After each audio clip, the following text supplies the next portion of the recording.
people might like to read. Could read them out. Yes. Anne Petty for the Reduction of Money, Private and Corporate Debt. Her book Questions the Way We Cost Life and How We Approach the Creation and Cost of Money. It's something that's worth reading. And something from Jeff Tansey recommending a recent article in Open Democracy, arguing for the redirection of military spending globally. So I hope everybody can see that in the chat. Okay, so we'll go on to the first question, I think. Janie, which is from you. So do you want to ask Dave the question about Scotland? Yes, well, it's from Dougal and I both. We both come up with a similar kind of question, which is, you know, if Scotland goes independent and signs, which treaty were you talking about? The recent. Yes, the recent. Oh, I see. It signs this recent treaty, the TP. What is it? I don't know the initials of it. The recent treaty. You know, what would then happen to the weapons? You know. Yeah, that's a good question. In fact, even if they don't sign the treaty immediately, they're already committed, the Scottish National Party is already committed to getting rid of Trident from Scotland. And again, the Scottish CND did a study not so long ago, a few months ago. Where would it go? In fact, there isn't anywhere for Trident to go. There's no real harbours deep enough or far enough away from any major population centres. At the moment, there are nuclear submarines being serviced down in Exeter, down in that part of the world, Devonport, but they are actually, even there, you know, they're being serviced, and then, well, some of them should be moved on, but they've been sort of staying there, rotting for a long time and causing all sorts of local problems too. They leak radiation and they are not really put back into service. So, but they wouldn't put nuclear weapons there because it is a centre, the town centre, more or less. The other place that's been suggested was Port Talbot, I think, in Wales, but that's near a huge oil refinery and all kinds of other problems there. So if anything actually did happen, that would magnify the problem enormously. So there isn't anywhere just at the moment. It's even been suggested that maybe, you know, the nuclear submarines would have to be berthed in France or America. I can't see the UK government agreeing to them being in France, but who knows? So yes, one major step towards disarmament for the UK would be for Scotland to declare its independence. Yes, I think that really would. And kind of a follow-on question from that really is, you know, if what sort of combination of circumstances do you think? I mean, if Scotland, for example, doesn't go independent, but what combination of circumstances would lead or push the UK, do you think, to sign this treaty? Yeah, that's another good question. We're working on that all the time. I mean, really, we need to get huge popular support for signing the treaty. I know, you know, we've shown that the popular support is there through the polls, but we've got to do more than that. We've got to demonstrate how urgently we've got to do this, and how deeply people feel about it. At the moment, it's really difficult to get any voice of opposition into the press or on the media. It's all kind of, you know, it all seems to be lined up against us rather than helping us in any way. The Guardian does publish the occasional article, but it's still very difficult to get any information in the news and so on. And of course, that's another thing that's happened during the COVID experience. There's been now so many, not just a COVID experience, I suppose it's the Donald Trump experience, really. So much false news, so many lies that have been pushed over and over and over again until people believe them. And I believe that's what's happened with nuclear weapons too. Very often, this idea of a deterrence has been pushed so strongly by governments. People aren't thinking about what they're really saying. They haven't got the information at hand to kind of, you know, to talk against those kind of things that are being pushed all the time. So we need much more information, much more education. We need to get people more rallied.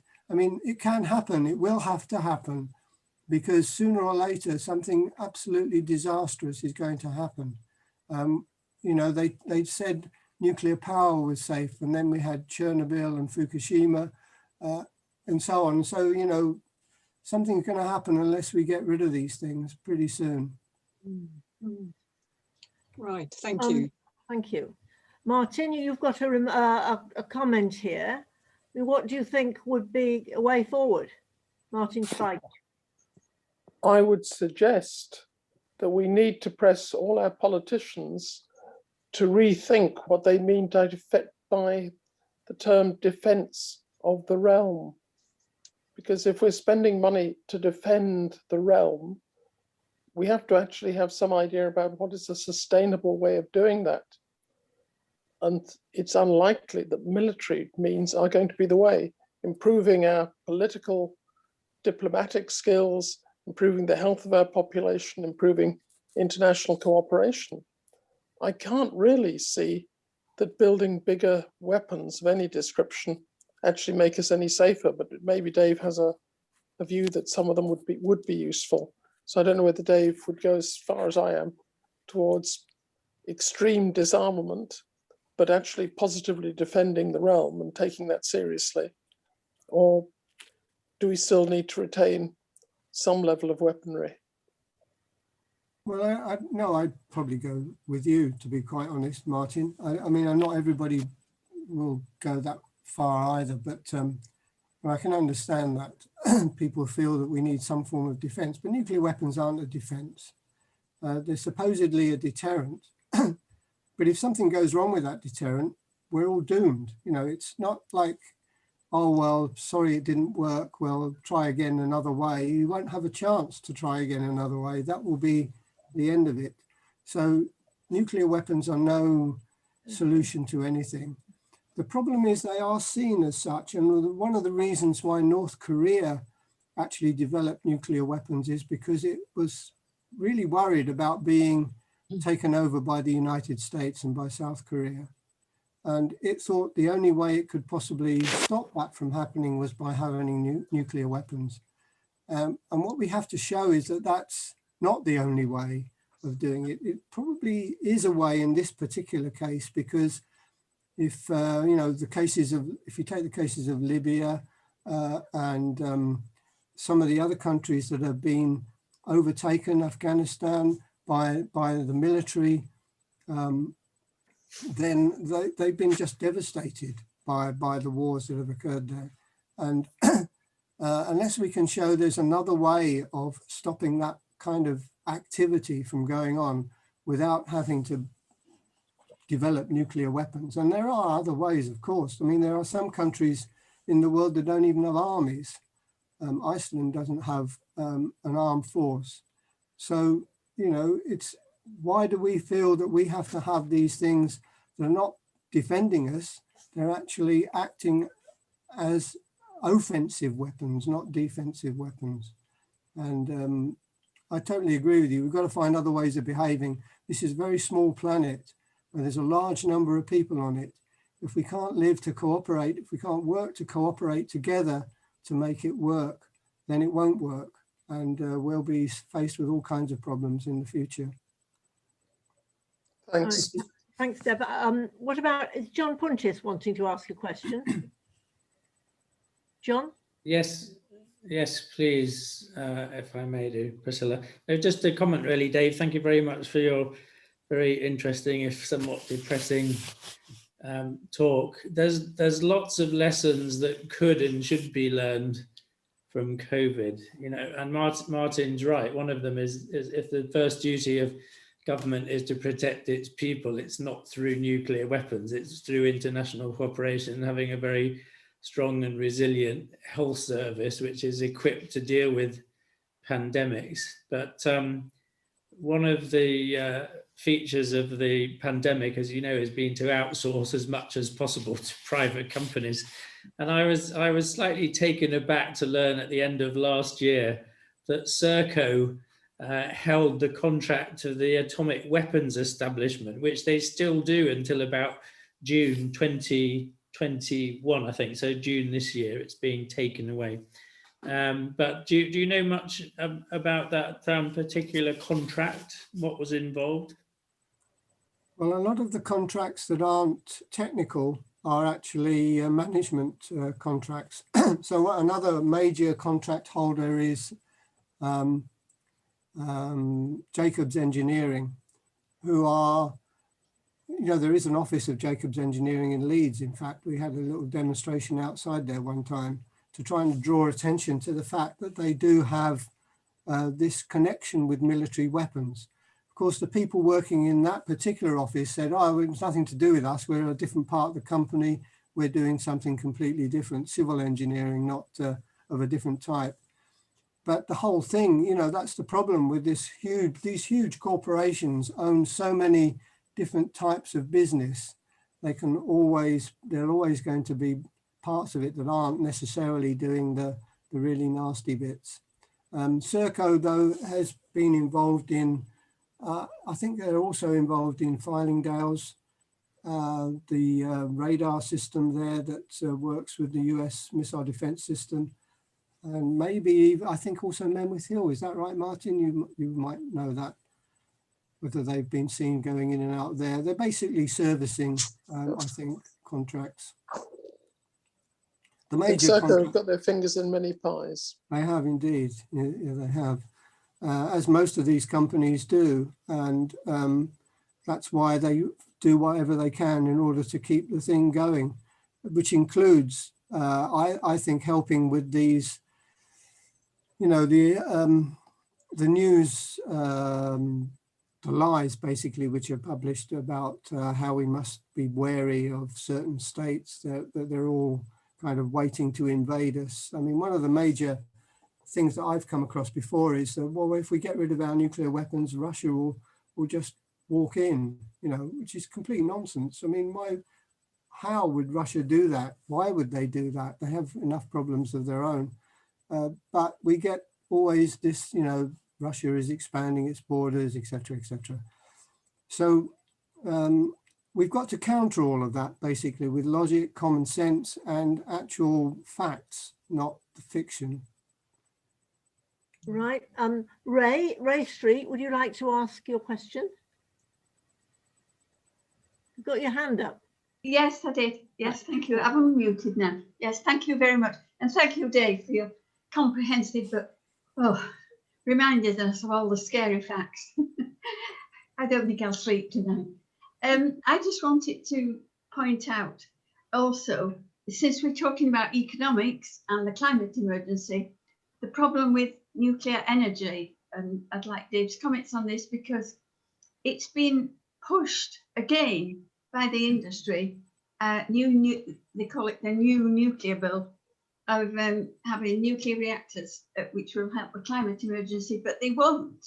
They are big, they're hugely expensive, and their emissions are gross. It's been shown by academics, and they're linked to the nuclear weapons industry, because it's again being shown by academics that they're being promoted so that we have the skills for both in hand. And to me, this is another vast problem we've got at the moment, because people seem to believe we need nuclear energy. Even Bill Gates has come on and said, we need it. And then you find out he's got shares in the industry and you're thinking, you know, so I don't know if Dave would like to comment on this problem with the new nuclear bill. Thank you. Thanks, Ray. Good to see you, as always. Yes, of course. I mean, nuclear power wouldn't be around if it wasn't for nuclear weapons, and vice versa. They're very, very much linked. We had one time a couple of academics from, I think it was from Sussex University, who were talking about this link, just as you said, that the reason the government wants to keep nuclear power going is because it has the infrastructure to keep the nuclear weapons in place, if that if they've got nuclear power. So they've got the nuclear engineers, they've got the materials, etc., etc. And this new push, there's a new push now towards building these so-called modular systems, these modular reactors, which would be small, funnily enough, about the same size as required to actually propel a nuclear submarine. So, you know, they're now pushing for those. And the other thing, Bill Gates and Elon Musk are pushing for these small modular reactors because they want to take them to Mars and contaminate the Martian surface in the way that we've done here. So it's, you know, there are other ways. Solar power is so much cheaper and more readily obtained than nuclear power. It doesn't involve all these waste problems that we have. We're still building up tons of waste in Sellafield coming from these nuclear reactors. We don't know what to do with it. And it's just causing more problems than it is solving any. They won't be able to build these things for 10 years anyway. And by that time, the climate catastrophe will have either hit or been averted. Yeah, nuclear power, waste of money, waste of resources, waste of people's time, and dangerous. Thank you. Thank you. I just wanted to mention that there is some questions coming up in the chat. Yes, I was going to ask Reinhardt first, and then further up, people who've put questions in earlier. There's Joseph. How would you deal with the scare stories about the loss of employment? That came earlier on. And there's a question from Chris as well. Oh, sorry, yes, I hadn't seen all this. Goodness, yes. Wow. Maybe Joseph would like to ask his question. That is a common argument. Joseph Brohy, would you like to ask your question? Yes. Can you unmute yourself, Joseph?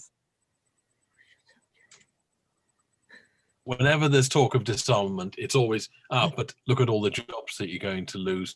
It is true, I think, that some of the best paid and most secure and most unionized manual jobs are what's left in arms industries. I wonder how one sort of contends with this. You know, this is against the people who actually work in these industries. Yeah, how do you contend with that? Obviously, we're not against the people who work in the industry, we're against the industry.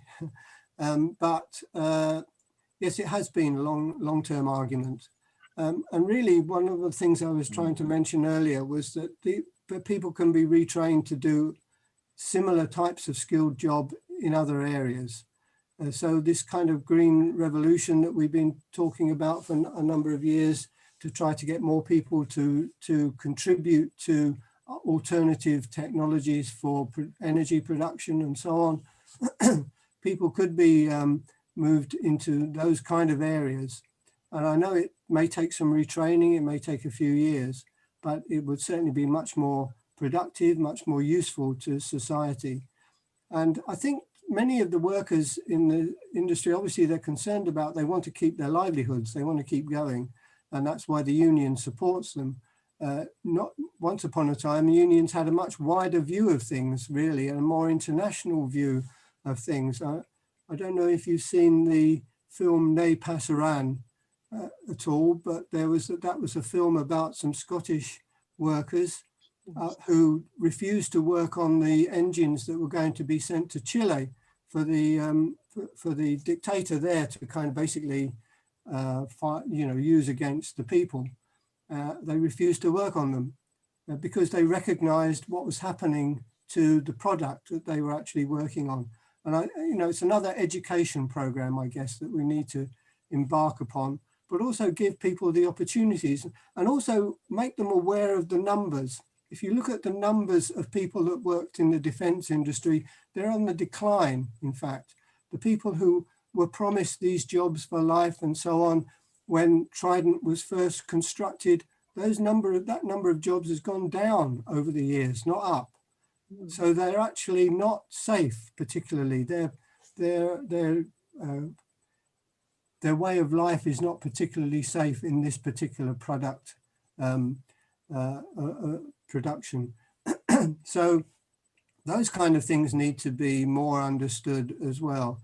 But also, I think everybody would much prefer to work in life-enhancing industries rather than destruction industries, or most people would anyway. And it's just, it's a shame that the unions do not have a more, well, some of the unions, many unions are on, you know, on our side, the side of disarmament, because they recognize, I mean, it has been shown that if you put the same amount of money into other forms of employment, so into health, into education, the same amount of money that you would put into production of arms, you actually create more jobs overall. So there are all kinds of arguments for why this doesn't necessarily mean that you would lose your job. It doesn't necessarily mean that whole communities would be destroyed, like what happened with the miners and so on. There are other ways of kind of changing more gently, but certainly change is needed, and it should take place. And we should be pushing for it. We should be working towards a defence diversification programme, which is one of the things that Jeremy Corbyn, whether you love him or hate him, actually did start to try to put into some kind of form by having a defence diversification agency to help those people who may lose their jobs through change of, it's not just defence where this happens. You know, it happened in the coal industry, it's happened in the steel industry, it happened after the Second World War when people were making arms and suddenly had to switch to something else. It's not something that's unique, it's something that we've dealt with before, and it can be dealt with again. Right, thank you. Chris Mem, it's about a reclassification of disease. Would you like to ask your question, Chris? Unmute yourself. Where's he gone? Well, yes, because because one of the favourite questions at the moment that I like to ask people is do we live in a healthy world? Very few people think that we do, and then those who wonder begin to say, you know, maybe not, and then the next question, I think, do you think we live in a world that is getting more healthy? And very rarely does anyone say yes. So therefore, we're faced with a paradox. And I think that we're at a pivotal stage, actually, and I think we're in an axial age. I'm making a few comments, but this is the background. Is that health, and it's quite clearly that COVID has shown that health is no longer just personal; it's communal, societal, and it's almost the way I'm looking at it is that I'm a medic, by the way, is that we're looking at the illnesses of society. Like we used to look at the illnesses of the individual human being. We used to say that you had a temperature, or you were breathing heavily. We didn't go under the surface, and I think that and one of the things I'm trying to promote is actually that we begin, and I'm not the only one, is that violence is a disease, and this is one of the reclassifications of disease. Which is one of the factors of violence is actually abuse of political power, and and therefore we should begin to go under the surface. Why is there war? And again we talked about economics. Economics is the metabolism of a society, and we have a very disordered metabolism, and we've got to work it out. So basically the simple question is: should we reclassify violence as a disease? Gosh, that's a question I've not come across before. It's a good one. It's certainly worth thinking about, I think, certainly. It's like so many things we need to reclassify in some way or another. And we've got used to a form of language where we put things in a certain box and they become kind of constrained or used by others to mean something else other than what they were originally meant to be. I'm not saying that about your ideas for disease. I'm saying that things like security, for example, which people have already mentioned or put in the chat, about we need to rethink ideas of what we mean by security, what keeps us safe. And I guess it's the same kind of arguments as you're saying.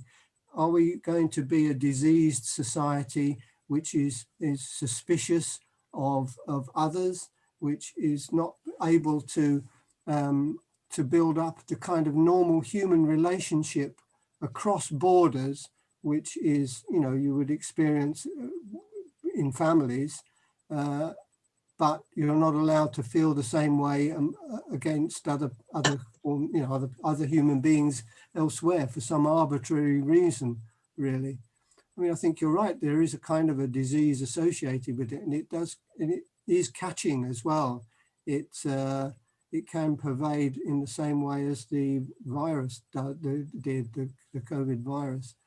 So we certainly need to rethink a lot of things. I'm kind of hoping that this whole COVID experience has led people to rethink, or will lead people to rethink about their place in society, society's place in the world, all of those things, how it operates.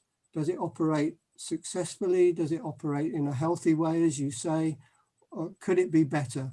And of course, the answer is yes, it could be better, and it could be different. So we need to think outside the box.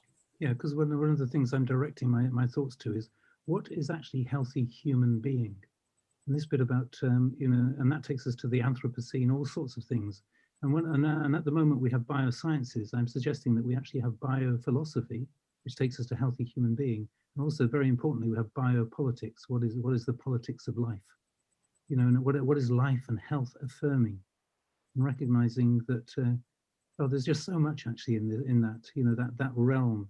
You know, evolution, we've got this idea of evolution as competition. No, evolution is actually symbiosis, cooperation. You know, and when we recognize that cooperation is the way forward, I look at a healthy body and I see all the cells, you know, in that body working together. I look at humanity and I see all the humans. Sadly, we're in this sort of unicellular stage of evolution. We've got to move forward.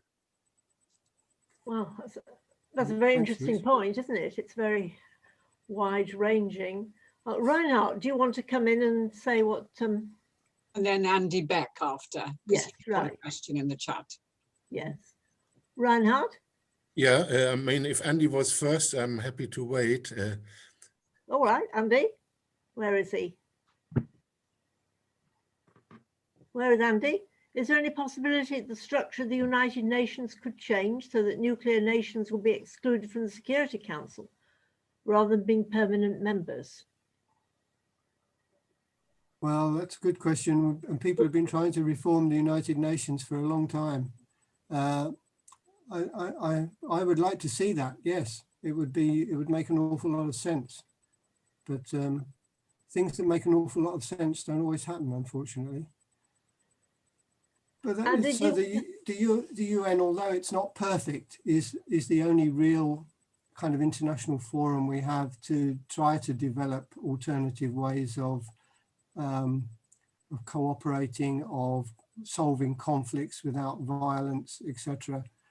So let's not throw the whole thing out, but let's try to reform it. Yeah, I'm not sure whether that will happen. I don't know, but the more pressure that other countries put on, you know, the major one, the seen as the big five or whoever, then the more likely there is to be some change. Would you like to say anything else, Andy? I don't know, really. It's just a wish, but I suppose as British people, we're sort of saddled with this nuclear mantle, and yeah, it would be for the 100 or however many countries that have signed the ICAN to say, right, okay, well, look, there's 100 of us that. Where's he gone? I think we've lost him. Right, well, Reinhard, shall we go on to you, and then if Andy wants to come in later, he can. Yes, thank you. Can you hear me? Yes. Yeah. Yeah, thanks, Dave. I would like to thank you for this very interesting and informative presentation. And I also agree that it makes a lot of sense for the UK to get rid of its nuclear weapons. So there we fully agree.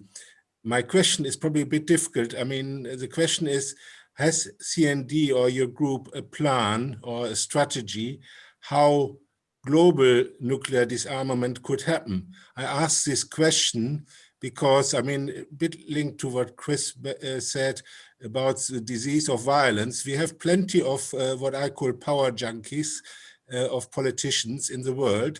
And for me, Syria is a very frightening example where for 10 years a sort of butcher has been in charge and has used chemical weapons, and which are also illegal. And there was no sort of really appropriate reaction of the international community. So, and you mentioned, for instance, Israel has got nuclear weapons, but doesn't even officially admit it. On your slide, South Africa was supposed or developed during apartheid to have developed or tested nuclear weapons. So I have a bit of difficulties to imagine how we can get there and what would be the strategy in view of the sort of global situation where, for instance, chemical, which are officially not allowed to be used, are used to poison politicians or poison people. So has CND any suggestions or strategies what is the path to complete nuclear disarmament? I know it's a very difficult question, but I have raised this several times because, as I said, it's good to ask for this nuclear disarmament, but I would also like to understand what would be the path to get there. Yes, thank you, Reinhard. I think we'd all like to know that. But we've been, I suppose CND was formed in the first instance to try, as a grassroots kind of organization, to try to mobilize and help people to express their opposition to the weapons that could destroy the world. And that's the way we've been working for a long time now. But we've also been working within Parliament. We have a parliamentary CND group with MPs who are mainly from the Scottish Independence Party, Scottish National Party, but also Labour Party, some Liberal Democrats, no Tories, but and the Green Party, of course. But so we try to work at all kinds of different levels, if you like. So there's the level of the parliamentary level where we try to introduce lobbies. We put in questions. We put in kind of all kinds of ways of trying to encourage more MPs to support our work, to support nuclear disarmament. But then there's the international level, and well, there's also the local level. So local groups, in its heyday, CND had local groups almost everywhere. In Leeds, there were loads of local groups, different local groups, working at their own level, trying to educate people about nuclear weapons, trying to get local politicians on board, etc., etc. So there's still some of that happening. We managed to get Leeds City Council to pass a resolution of support for the TPNW, for the treaty, just last month. Not last month, the month before in January. And a number of other cities are doing the same thing. So the more you can mobilize these local politicians, the more you can educate them into what the problems are. You know, they're being starved of money. They're having to cut down on all kinds of expenditure because they're not getting the money from central government. That money could come from somewhere else. Also, we work on an international level with other organizations like ICAN, the International Campaign to Abolish Nuclear Weapons. And they have been particularly successful in getting this treaty through the United Nations. It took an awful lot of fantastic expert work to bring a global campaign like this together. But they did that, and they were successful in getting the treaty in the long run. And they're not letting go now. I mean, the job isn't over, it's only just begun, because we still really need to get the nuclear weapon states signed up to it. Now, there is a number of other international campaigns, one of which is to campaign for a nuclear weapon-free Europe. Now, in Europe, there are only two countries that have their own nuclear weapons, that's France and Britain, but other countries in Europe actually host US nuclear weapons. And if one of those was to be able to sign the treaty, they'd have to remove those weapons from their soil. And that would be actually a big plus for the nuclear disarmament movement. So I think there are a number of nation states that could easily do that. Belgium, Netherlands, Germany, Italy are the main ones. There's also nuclear weapons in Turkey. But some of those countries, the majority of people of those countries want nuclear weapons removed from their country. And they have now got something they can point their governments to. They can say, this treaty exists, sign the treaty and get rid of these nuclear weapons. And that would also then put some of the worst aspects of NATO at risk as well. The fact that it has nuclear weapons, the fact that it has a first strike policy for nuclear weapons, etc. So there are a number of ways forward, I think, working from the local level right up to the international level. And we're trying to be engaged in all of those, or as many as we possibly can anyway, to help push the whole thing forward. I can see Andy's back. Andy, is there anything else you wanted to say? No. Okay. Sorry, I just had a battery failure at the critical moment there. No, I mean, it's just, I suppose, about the democracy of the United Nations. You know, if you've got 100+ states against 5, why is it the 5 still have all the power? But I guess that's a very complicated answer to that question.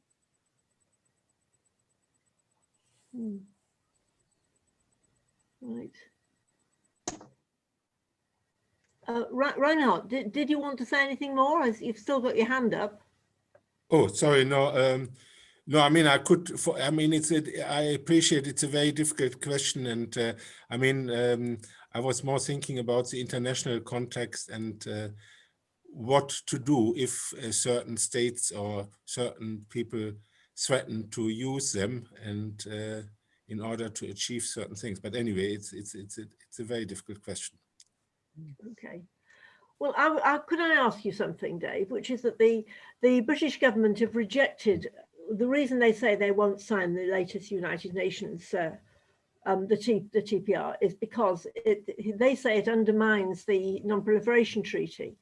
I don't know what the rationale for this is, but why do you think that the way forward is better through the United Nations is better than building on the Non-Proliferation Treaty? Well, that too is a United Nations treaty, of course, but I think ICANN went out of its way to show that the TPNW does not contradict the NPT at all. In fact, it's an extension of it, really, if anything. It goes along with the same kind of principles. It talks about the same kind of things. It just goes a bit further than the NPT. And there's no reason why they shouldn't be involved in at least talking about the TPNW. The British government has refused to even participate in talks about it at the United Nations. When the treaty was first discussed at the United Nations, in fact, you might remember the US, the UK and France actually had their ambassadors outside the door of the room where it was going to be discussed, talking about why they were refusing to have anything to do with it. Now, that's not a good sign, I don't think, if you won't even talk about what the problems might be. In fact, the only state that did participate, I think, was the Netherlands, despite the fact that they have nuclear weapons, NATO nuclear weapons on their territory. And they were really only there because of the force of the will of the people. The people wanted them to go. They were the only ones in that particular session that voted against accepting the treaty. But they did at least turn up, whereas Britain and the US didn't. So, you know, I think this particular treaty, now that it's the only treaty that we have which actually bans nuclear weapons. It prohibits the possession, the building of them, and everything to do with them. It's the only treaty there is that does that. The NPT doesn't do that. In fact, Britain has used the NPT as an excuse for keeping hold of nuclear weapons in the past. It says they're allowed to do so under the auspices of the NPT, which is actually not true, because Article 6 says they should be negotiating away their nuclear weapons, and yet they never have. So, you know, the NPT has failed, basically, it's failing, whereas the TPNW is like a new hope, if you like, a new way of being able to try to get people to see reason. Thank you. Now, are there any more questions anyone would like to ask? Eamon, yes? Well, you can't disinvent nuclear weapons. I would like to, and mostly the function of armed forces is really to control the indigenous population more than anything. Can you provide any psychological reasons why we continue to carry on with this folly of humanity, of having nuclear weapons and promoting and more nations subscribing and trying to develop nuclear weapons? Is there any logical reasons for it? Hi, Eamon, it's good to see you. No, the answer is no, of course. I can't provide any logical reason at all. But I think the reason is that we're indoctrinated, I guess, through our educational system, through the press, through the media, through the government, that this is the way you have to behave. This is what's required in order to keep safe, in order to prevent others from invading or whatever others might want to do. And it's complete nonsense, but there's no willingness amongst the hierarchy, except for a few politicians. There are always a few who actually see that this is not what will keep, the world safe, that will not guarantee that we have a future on this planet. But the majority seem to want to keep hold of the power that they think they have in their office. Like you say, most armed forces seem to be there to keep order, to make sure that the authorities stay as the authorities, and that people are suppressed up to a point. So, we have to get past all that. We have to get through all of that. One of the major ways of doing that is through education, but also, of course, the government controls education. So we have to do what we can, when we can and where we can, to just make it clear that this is not the way forward. You'd think that things are happening now which make it really obvious that we've got to change the way we behave. The climate change problem, nuclear weapons problem, the pandemic, which is, I think, as Martin said in one of his posts on the chat, is not going to be the last pandemic, and it's probably going to be, if we get more, they'll be even more deadly. They will kill more people. So we've got to start to realize that we're here as a species on a planet. We should all be working together for each other's welfare, for each other's well-being, and not kind of divide ourselves into little units which are continually afraid of other units and therefore having to build up these barriers between us. That won't work. It won't secure our future. So I haven't got an answer, Eamon. I can't understand why people do behave like they do, or why governments do behave like they do. Not all governments do, but the vast majority do. They seem to fall into line. Do you have an answer? As you pointed out, that the public itself does not support a majority of the public. You quoted figures of 80% of people who don't support the ideas of nuclear weapons, nor have they succeeded. Nuclear weapons nor have they succeeded in deterrence. There are wars erupting all over the world. Even with nuclear powers, they have failed in every respect. That's right. And if they fail, you know, in actual, as a so-called deterrent, if they're actually used in a war, then we have all failed, and we'll all be, we will basically be wiped out. Well, yes, we won't be there. No. I think we've got one last question from it's 9:25. We've got one last question from Jack Weston. So do you want to ask your question, Jack? It's not a question. It's just an observation that we should maybe considering the psychological effects of violent video games on our young people and what that might say for our future in societies, especially as these sort of games are being played globally. Can you hear me? Yeah.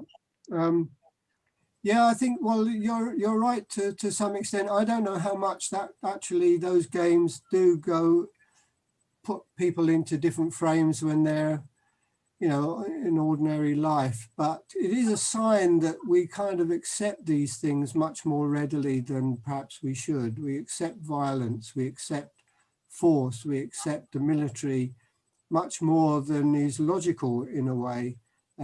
We don't really, why they have to train people to kill other people. It's not a natural thing that you can do.